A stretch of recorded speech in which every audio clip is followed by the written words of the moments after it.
In today's video, we're going to learn some phrasal verbs related to hobbies. If you start a new hobby, in English we say take up. For example, last year I decided to take up painting.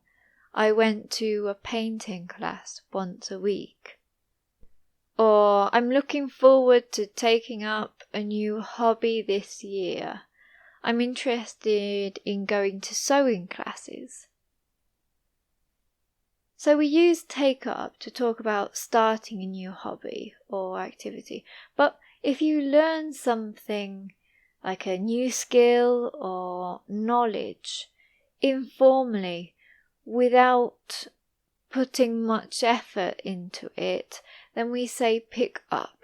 For example, if you travel to a country and you learn a few words when you're there, you can say that you picked up the language.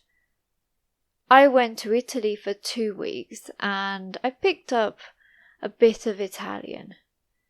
Or when I was younger, I always used to help my grandma do the gardening. So I picked up a few bits about gardening. So I learnt a bit about gardening. So the difference between these is that take up, you actually make an effort to start that activity, whereas pick up is without effort, without actually trying. I got into painting about 3 years ago. If I say get into, it means that I became interested or I started to do it as a hobby. So, children usually get into playing football when they are about 3 years old. And some children get into dancing. They enjoy going to dance lessons when they are about 5 or 6. If you have got into an activity, but it's quite difficult for you, or there have been several setbacks, then you can say that you're keeping at it. Keeping at it means that you keep trying to do it. You continue doing it even though it's quite difficult.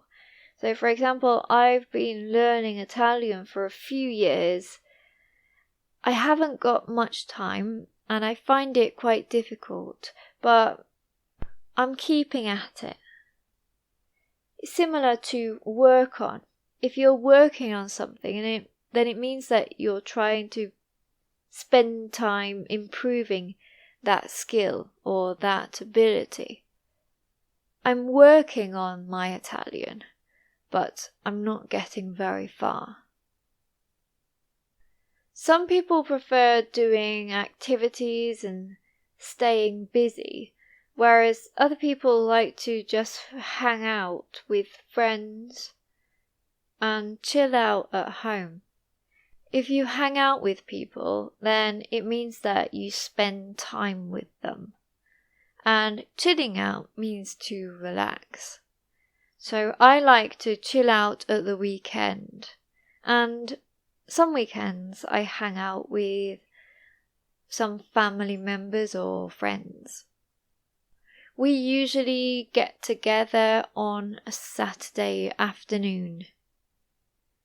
Get together means to meet up, especially when it's a group.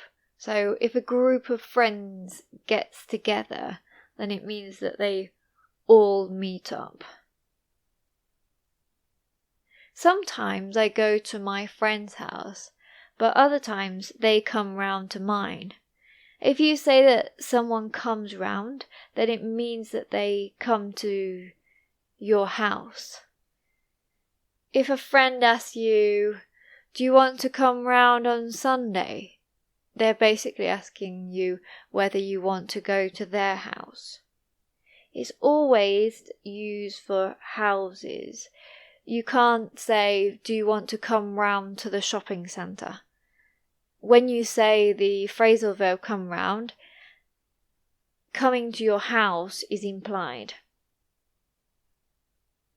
I like to meet up with my friends to catch up with them.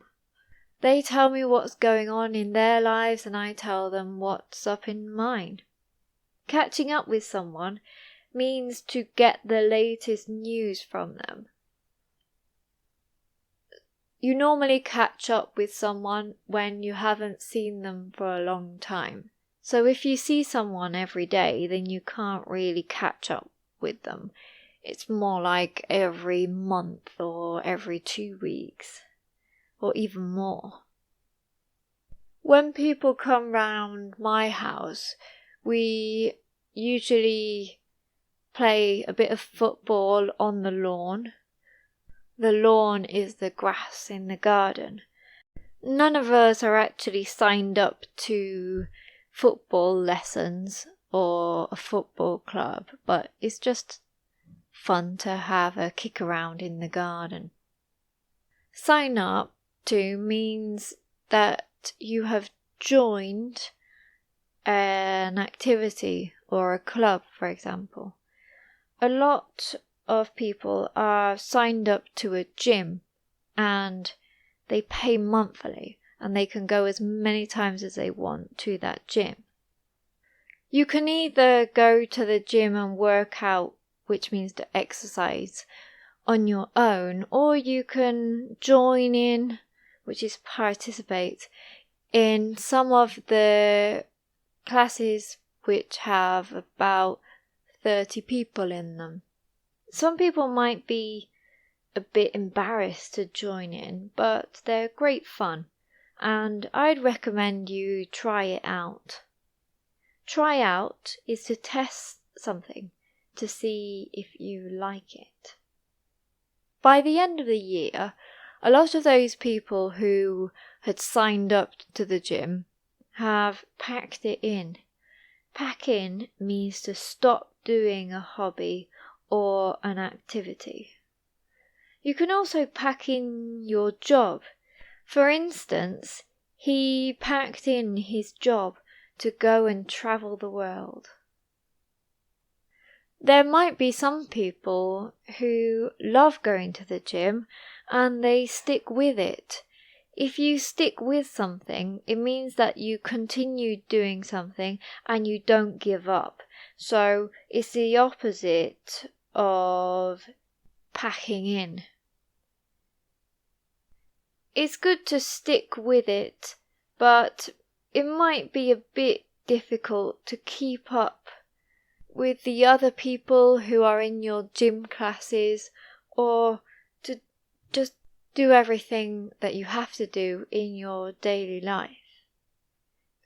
Keep up means to continue doing something at the same pace or the same speed as other people. So if we are doing an exercise in class, in school, for example, and someone isn't keeping up, it means that they are slower than the rest. If you're running with someone and you say keep up, it means you need to go faster to stay at the same level as me, to stay at the same speed as me. So maybe I'm explaining these phrasal verbs and it might be a bit difficult to keep up with everything that I'm saying. It's difficult to stay at the same speed and to understand what I'm saying. And lastly, we have brush up on. Brush up on means to improve your knowledge of something that you knew before.